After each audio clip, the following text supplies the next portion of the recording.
Hello, everyone. I'm Rebecca Weber, and this is your Amac podcast, Better for America. You know, folks, if you're not getting your political news from Amac, then I don't think that you'll be informed about American politics. And to all of our AMACers listening, thank you so much for tuning in and for sharing Amac news with friends and family. Go ahead and visit Amac. Join over 2 million patriotic Americans who visit Amac for their information, news, and discounts that you won't find anywhere else. Now, today I am thrilled to have back with us Bobby Charles. This is what we call the Reb and Rob show. And there's so much for us to discuss, so many new developments domestically, internationally, politically, and at the Supreme Court. Now, as many of you recall, Bobby grew up in a small town in America here. He won scholarships to Dartmouth, Oxford, and Columbia Law School. He spent time in the Reagan and Bush 41 White Houses. He clerked for a Reagan appointee and U.S. Marine on the U.S. Court of Appeals, Ninth Circuit. And after litigating in New York and D.C., he served as chief counsel to a major part of the House Oversight Committee for 5 years, was 10 years in Navy intelligence, and was Assistant Secretary of State under Colin Powell, managing police training and stabilization efforts in lots of dicey places from Iraq, Afghanistan to Colombia and Kosovo. I'm thrilled to have you back here with us today, Bobby. Welcome to the show. Always a pleasure to be with you. You know, I always stumble when I read your resume because you've got so much there. I mean, you've done so much. You've seen so much. And that's why I really love this first question that I want to really start with, Bobby, because when we were last on camera, really a dozen big things have happened. And in some ways, it seems that America may be waking up. Now, just a reminder, and I just mentioned, you were a New York litigator, the clerk on the U.S. Court of Appeals, the chief counsel to the largest part of House Oversight. And so I think this question is great for you. Bobby, parents are really waking up to defend their rights at school board meetings, and citizens are objecting to woke ideas like CRT, leftist rhetoric, and racism. And while we have so many challenges overseas and in the White House, we also just received some good news from the Supreme Court. We got news on the reversal of Roe v. Wade with the Dobbs decision, and then restoration of Second Amendment rights in the New York Rifle and Pistol Association v. Bruin, and then restoring respect for those of faith. And that was ending religious discrimination in public schools with the Macon v. Carson decision. And then finally, the Kennedy v. Bremerton decision, which was impacts those folks living in Maine. So I do want to begin maybe in reverse. Let's take a moment, if we could, and really take a look at these Supreme Court cases. Can you start with Dobbs and then perhaps give us a top view of the New York decision affecting the right to keep and bear arms? And then on these two education cases, what does all of this signal? I see it as very good news. I think AMAC members, we just had a recent poll on our website asking what their thoughts were. And there's definitely a lot of positivity. We feel that the Supreme Court is interpreting the Constitution as our founders expected them to. But what is all of this signal in your view? You know, big picture, just an excellent top view of what is really going on in America. You know, we live in a constitutional republic, and sometimes we forget that that means there are three branches. And there's always an equipoise or a balancing or a rebalancing of things. And the Supreme Court, just for the record, corrects past errors, refines cases, changes criminal procedure all the time. They do it all the time. And the fact that the left has sort of gone berserk in response to these cases is sort of obviously it's an intended event, but it's also a misunderstanding of the normal process, which is that constitutional issues are constantly revisited in the context of new cases and controversies. So we have four here, and they are probably four. There were half a dozen cases that were significant, but these four are really significant. I mean, and I think our membership knows this, but it's worth understanding their staying power. Even though there is a constant review of decisions, Dobbs, it took 50 years. Ronald Reagan's leadership, the leadership of the moral Americans out there who always said, no, Roe v. Wade isn't right. The lawyers who have studied Roe, even though those on the left know that it was always on weak turf. Their interpretation of this amendment of the 14th Amendment and of the Fourth Amendment, as if they somehow included a right to abortion, was always attenuated, tenuous. It was always something that people said, this may not stick around. Well, Dobbs basically comes in, that majority, and they say, yeah, let's look at it. Let's unpack it, understand its legal foundations, and understand where it has no legal foundations, and then reversed Roe v. Wade. The power of that decision, in some ways, is the most significant aspect of it. It likely will stick around indefinitely. And I think what now is happening, in an ironic twist, is that Europe and countries that also have been very quick to advance abortion are being pressured. It's funny, Biden went overseas and I'm sorry to say it, but trashed the United States Supreme Court. And yet, ironically, what's happening is that people in those countries are saying, wait a minute, look at the reasoning that was used in the United States Supreme Court decision for Dobbs, and look at how we reason toward the idea that abortion is permissible. So Dobbs is going to have a big ripple effect. It's a boulder that fell into the pond, and it's going to hit shores on all sides. And it's also going to stick around for a long time. So I think we should celebrate that for several reasons. It's likely to create a kind of a new respect for life, as we often say, the conscience of the country, the conscience of the nation has been reawakened. But it's also likely to create a kind of what I'll call a positive wave that not only saves lives because women bear children instead of aborting them, but I think it also gives us the chance to put our arms around these babies and these women and even these men that are involved, and say, you know what, families matter. And what we believe in this country is that life matters. Your life matters. The listeners today, the viewers of this show, their lives matter. All the people's lives they touch matter. So if we believe that, that's really the cornerstone of Dobbs. On the second case, the New York v. Bruin case, the beauty of that is that it simply makes right something that was always wrong. And that is that the Supreme Court basically was asked, does the Second Amendment really matter? When we say that you have the right to keep and bear arms, what does that mean? And Justice Thomas, who wrote that opinion, said, it means that they didn't think you were bearing your arms inside your house. Bearing arms meant you were walking around with your arms. And all this decision says is, yeah, the Second Amendment means what it says. And then the two education cases basically say you can't discriminate against those of faith. Religious discrimination will not be permitted when you're putting vouchers in the hands of parents who can choose where to put their kids at school. They can put them in another public school. They can put them in a private school. They can put them in a religiously affiliated school. So one thing that case is going to do, Macon, it's just going to send a skyrocket up. It's going to be a firework here for people who want to have their kids have moral compass, who want their kids to get a real training and are not interested in CRT and are not interested in being told that transgender, thinking is going to wipe out Title IX and disempower all women. So I think these cases are significant. And what do they mean? They really mean we're turning a corner. So let's be happy about that, even though we're on guard, because there's always another corner to turn. Yeah. All of us here at AMAC were just thrilled. Me personally, of course, with the Roe v. Wade decision. And, what it does essentially, Bobby, is it gives more power to the people. And that's something that the left and those that are pro-abortion don't want you to know. They don't want you to recognize that essentially what this is doing is it's empowering states to make those decisions. And those people who make those decisions are elected by people in those states. So abortion will never go away. Sadly, it's here to stay, I believe. But I do think that people who are understanding the science. We're in the age of the sonogram. I want all of our listeners, Bobby, you have so many fabulous articles that you've written. Something I really ought to mention in the bio, because you do contribute greatly to AMAC News. And we are offering original content, news that people can't find anywhere else. So I want to tell people, go to our website, because you give so many great perspectives and really an education on what these decisions mean. Lots of great articles there, but it's very interesting. I like what you're saying, that these decisions are going to have lasting impact. And again, America is a beacon. We are a light for the rest of the world. And so it does speak volumes, I think, when other countries look at America and look at our documents, our Constitution, and the way that we are structured. And There's a reason why people are coming to America more than any other country or nation on the planet.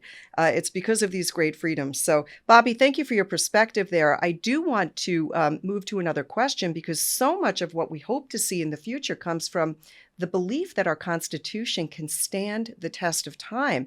And these four decisions, along with several others this year, seem to give us hope that we can get back to basics. And as we talk about these issues just after Independence Day, we also hear that many are not as patriotic as we were only a decade ago. And I saw that on social media. You know, as I was checking out social media, I didn't really get the sense that people were as upbeat. There seemed to be a lot of negativity. And again, I think a lot of it is tied to Roe v. Wade and an attack against our Supreme Court. But how do you see the future, Bobby? Because you're an optimist. And in a broader sense, like, how do you keep that optimism about the republic, about future leaders emerging, and really the preservation of these rights over years and decades and centuries ahead? Yeah, so just to the point of optimism, look, you can wake up each day glad for the dawn, or you can wake up, sure that it'll get dark. Well, both of those are true. But if you wake up with your eyes open, there's an awful lot to be grateful for in this country. Amen. We truly, truly, as you know, Rebecca, we have so many blessings, and my feet have touched 50 countries, and there is no country like this country. And if you wake up each day aware, a little bit more aware of what you have around you, it then gives you the pause, it gives you the chance to think about whether the deeper optimism is really worthy, whether it's really grounded.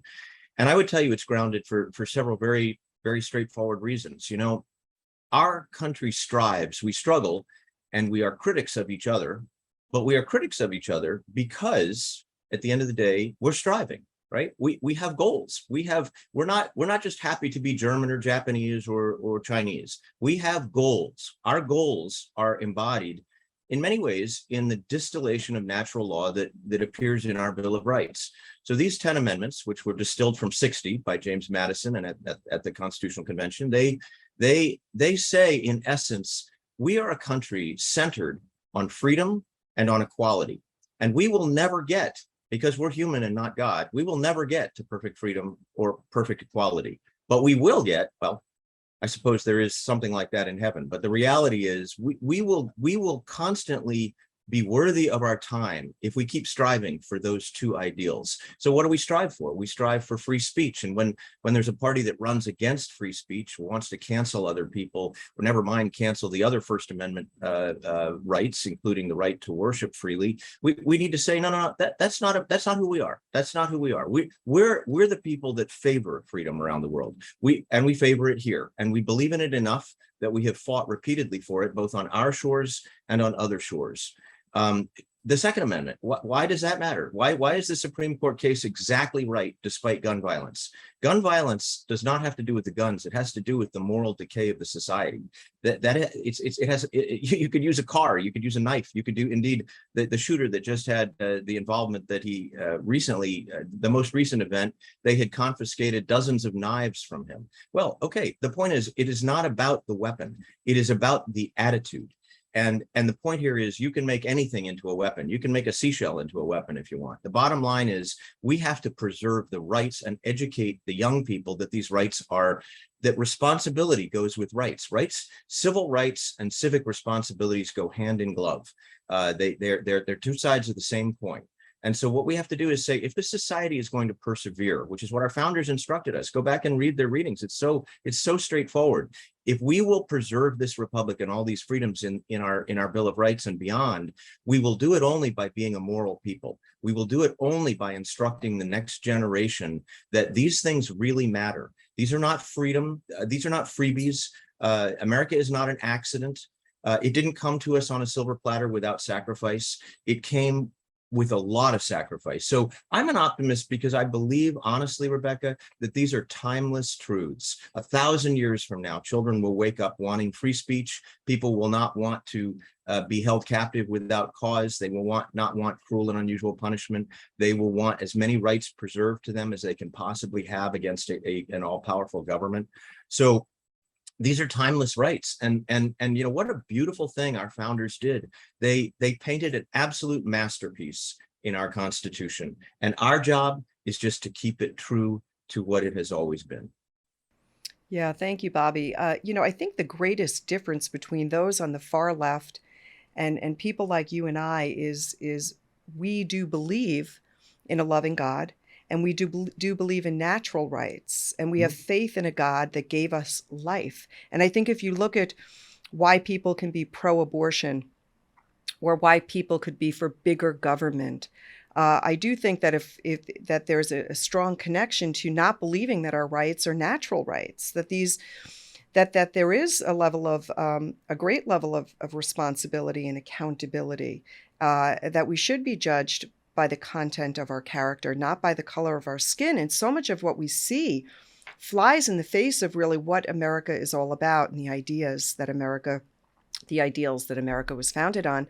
And is my father, as you knew very well, Amac's founder, he was always looking ahead. And that's why he founded Amac, is because of this very reason that we're speaking of here, to protect the future of this great nation. And he had unshakable faith, Bobby. That unshakable faith really is what kept him moving forward, even when he didn't know if, didn't have much money. He was just an average man, really, a businessman. But he was not average when it came to perseverance and tenacity and faith and belief in God. I do want to take you to the world stage for a moment and ask, as the former Assistant Secretary to Colin Powell, you're someone who has set foot in over 50 countries. And do you think that the world still sees America as the kind of beacon that we have always been, like in the days of Ronald Reagan, the kind of nation which changes everything with our faith and commitments? Or do you think that Biden has done such a poor job really beating us up on the world stage? I think that's been a great embarrassment. As you mentioned, he's putting down the Supreme Court while overseas. Doesn't feel right. No, it doesn't, and it isn't right. Let me unpack that with two things. First, just to return for a moment to patriotism, I think that the question asked, I looked very carefully at that set of studies or surveys that came out. Patriotism has to do with your love of country, but you can also be disappointed in the leaders at the time that you're being asked about. And I think Americans are disappointed currently in their leaders, but I don't think that means that they don't love the ideals and don't love the principles and don't love their families and don't actually have a great deal of faith. 3/4 of this country are people of faith. So it's worth noting. In terms of the beacon, yeah, we absolutely unequivocally are the beacon of the world. And it remains true to this exact moment. I mean, I have a daughter overseas right now, and I have been overseas a lot, and invariably above the fold in papers all over the world, one country always appears. That's us. Okay. All those other countries don't appear above the fold in the papers here, but we always are above the fold in their papers. It doesn't matter whether you're in Great Britain or anywhere. And I'll give you just simple examples. In Poland, as I think I've recited at one other point, I stay close to the Poles. I actually email with them fairly often now. Because of what they're doing in a very heartfelt way. They're a Catholic country. They've really reached out to help the Ukrainian refugees, and they're taking them into their homes. That's how they're managing it. It's not refugee camps. It's into all their homes. They love America. They absolutely love America. They when Solidarity came to pass and they were protesting in the streets, the Western press never picked it up. But when they were protesting against the Soviets, one of the lines that they would chant is, "Reagan will show you, Reagan will show you, Reagan will show you," which is to say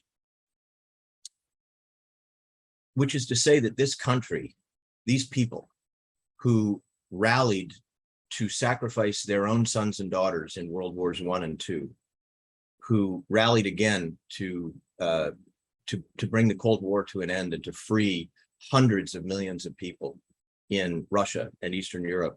This is a country like no other country.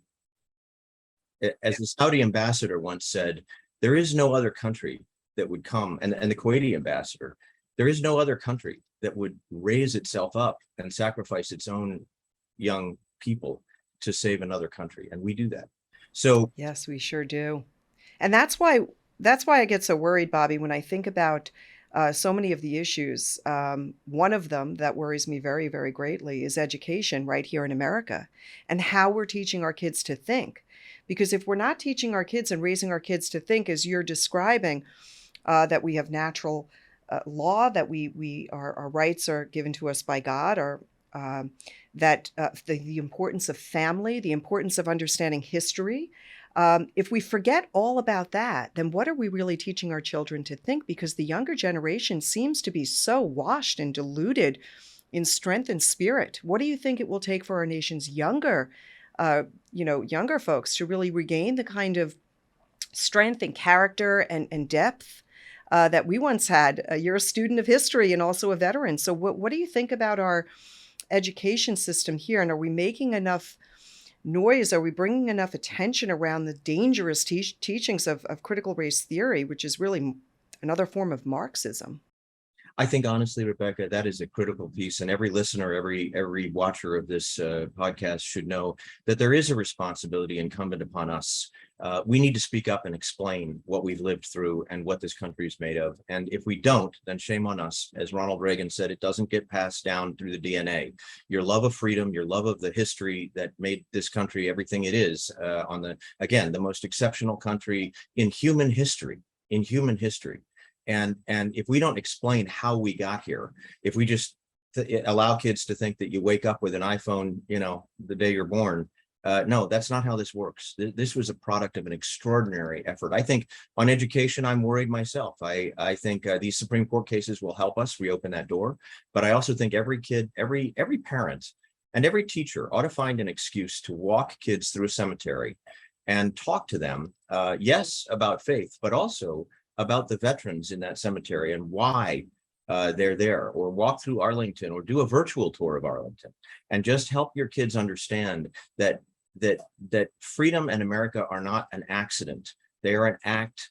They are the product of an act of tremendous courage. And if there's one attribute that really attaches to this country beyond generosity, love of freedom generally, it's courage.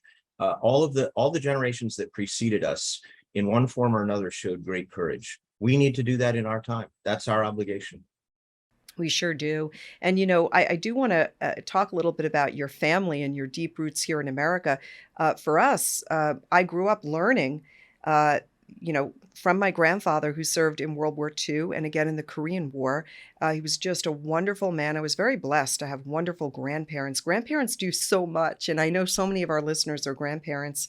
The important role of family, grandparents, all of that is so important. And I think that, we ought to get behind families and encourage families, because that's really where it all begins. And that's where you can learn those lessons. For me, some of the stories of my past are really quite remarkable. We had family I'm a direct descendant of people that fought in the Revolutionary War.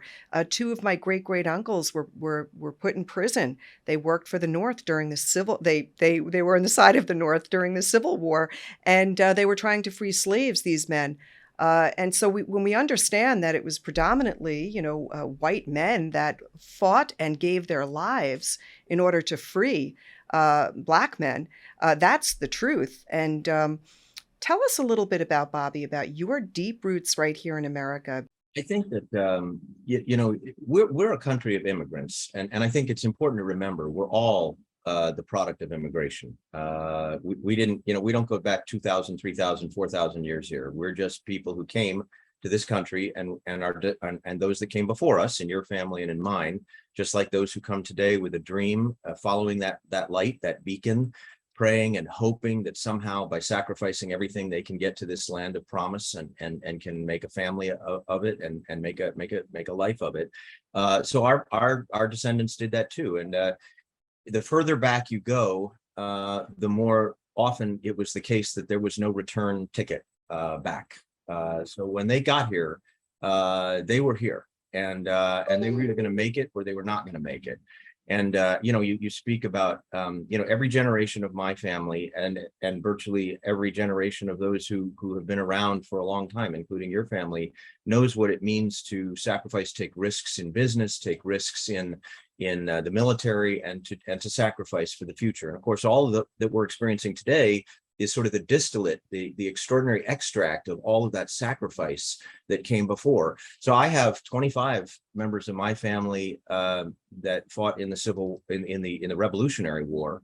I have 13 at least that are buried at Arlington. And it's funny, my brother in our family is the historian of the family, and he called me maybe a year or so ago and said, Bobby, we have two relatives that were on the Mayflower. And I said, wow, how crazy is that? Not one, but two. And I went on, and he finally said, Bobby, calm down for a minute. Think about this for just a moment. There were only so many men and there were only so many women. And so the reality is that if you have one relative on the Mayflower, you probably have two.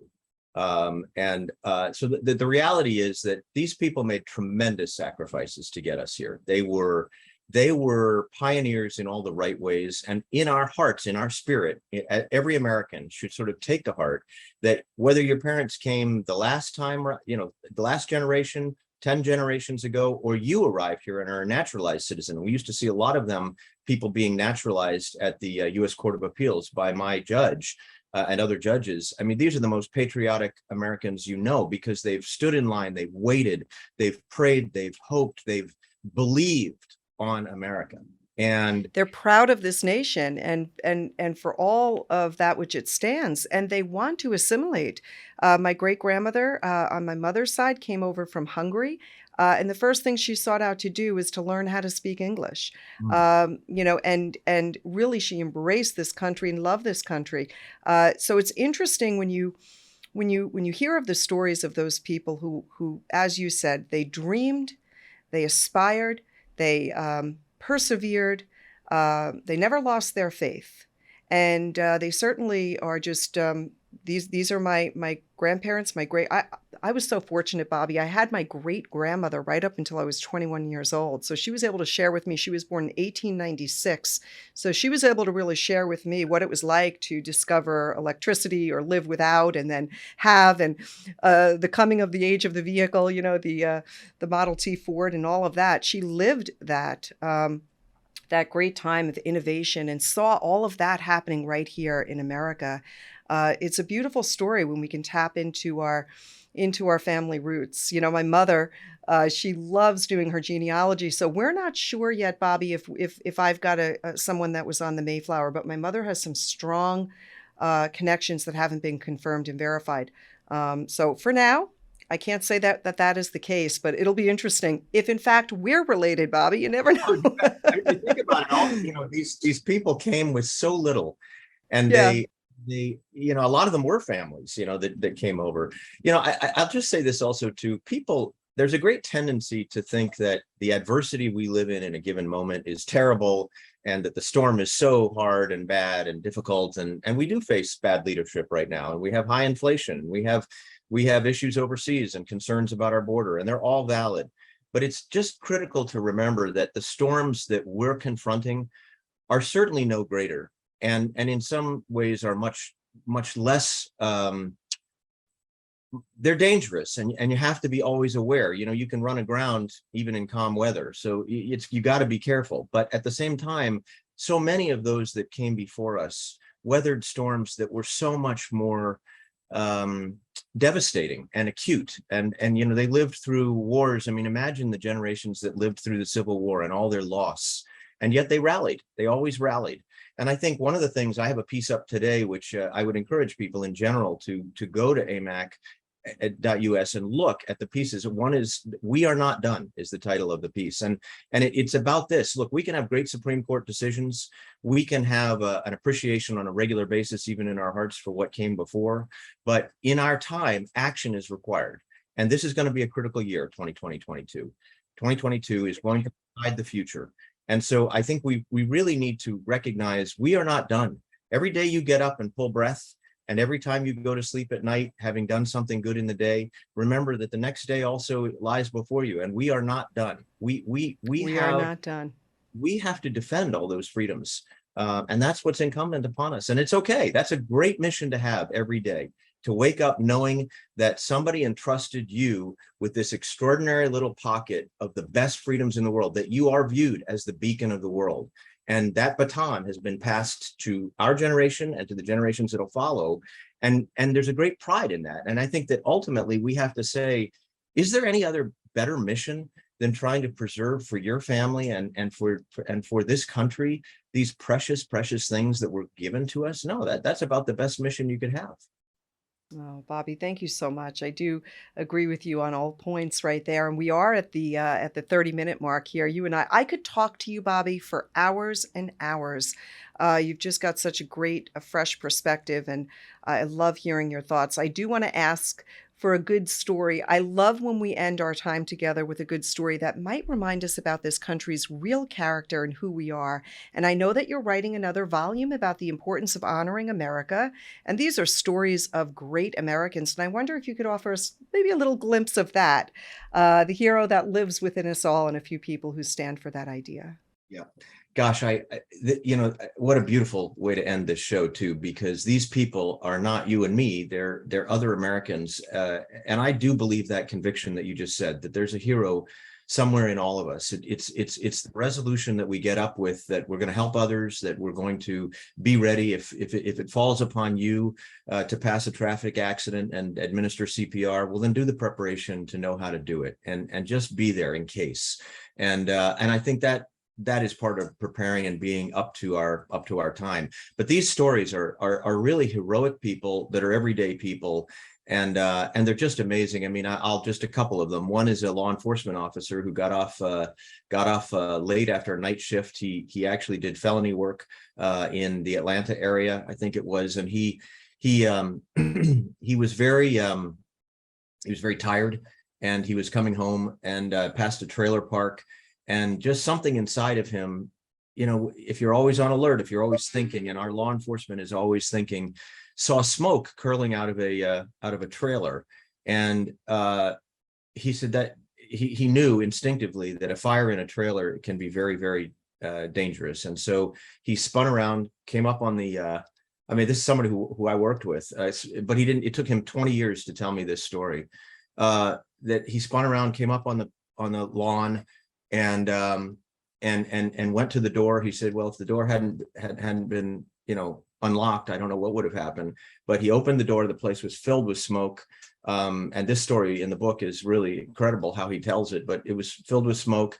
He got down as you need to in that environment. He saw a crib on the other side of the room. So he went over, eyes stinging, and felt around until he found a couple of legs and pulled them up. And on his way out, he realized that he thought he saw some legs over on a couch on the other side of the room. So he reached around, got a little girl, got to the door, got them out the door, and the trailer exploded behind him. It burned the entire back of his head, and he got out, and both of these kids are alive today. Thank God. I said, Rick, Thank God. What did you do? Rick, Jimmy Stewart, Wonderful Life. Have you ever thought about what you did for these kids? Did you get press on this? What happened? He said, no, I just made sure that they were taken care of by the fire department, who got there right away. The parents were away. They were working late shift. I said, did you make contact with the parents? Did you talk to a reporter? He said, no, there was no need for that. I did what I needed to do. And I said, so out of all of this, what happened? He said, I slept well that night. And then another beautiful story, if I can, just quickly.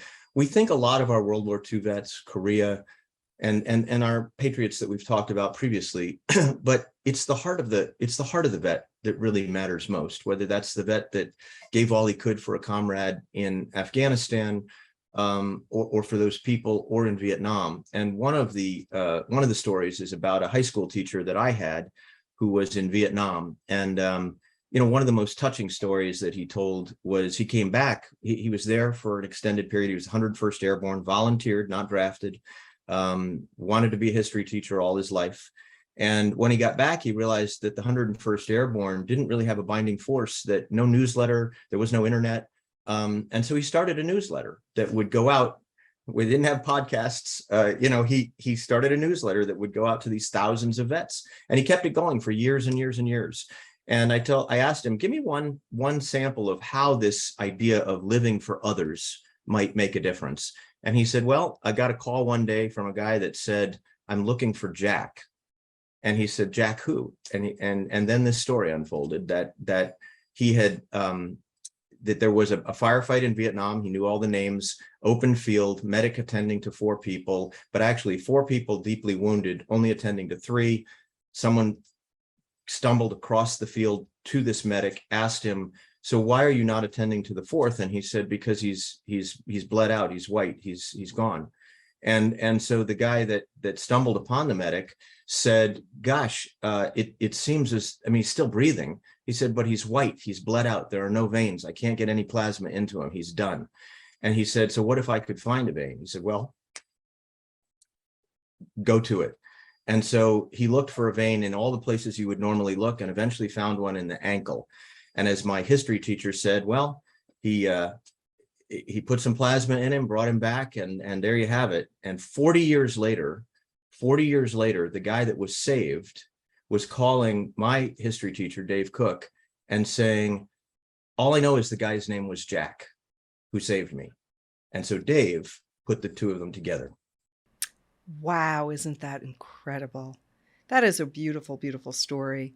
And it really, I mean, it's just so nice because it reminds us of what to be grateful and hopeful for, that there are good people out there.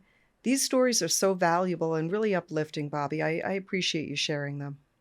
Thank you, Rebecca. And I think this podcast is so important. If people want to believe in America, if you come to Amac and you look at Amac and you encourage others to come to Amac, you can't help but go to sleep feeling better than you woke up that morning.